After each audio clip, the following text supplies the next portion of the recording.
दुर्गा पूजा के अनजाने तथ्य बहुत कम लोग जानते हैं कि दुर्गा पूजा की परंपरा केवल बंगाल में ही नहीं बल्कि बांग्लादेश और नेपाल के कुछ हिस्सों में भी प्राचीन समय से प्रचलित है।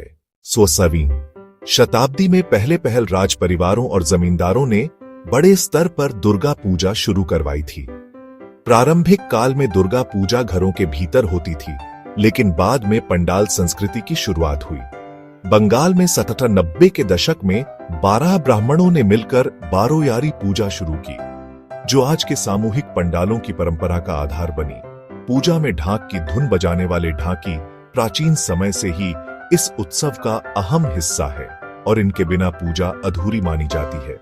मूर्तियों में उपयोग होने वाली शोभा माटी, गंगा की मिट्टी को निषिद्ध पल्ली यानी वेश्यालय की मिट्टी के साथ मिलाया जाता है, क्योंकि यह विश्वास है कि देवी सबको समान दृष्टि से देखती है।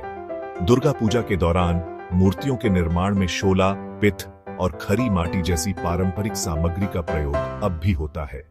सिंदूर खेला की परंपरा केवल महिलाओं के लिए नहीं थी।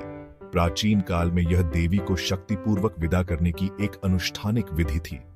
पंडालों की सजावट में कई बार पूरे ऐतिहासिक स्थल, मंदिर या सामाजिक मुद्दों को प्रदर्शित किया जाता है, जिसे थीम पूजा कहा जाता है।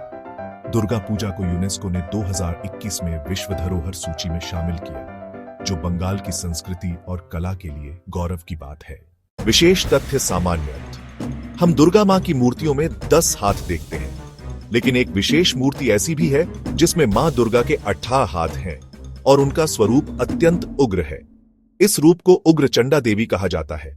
यह दुर्लभ रूप मां की अपार शक्ति और क्रोध का प्रतीक है, जो अन्याय और अधर्म का संहार करता है।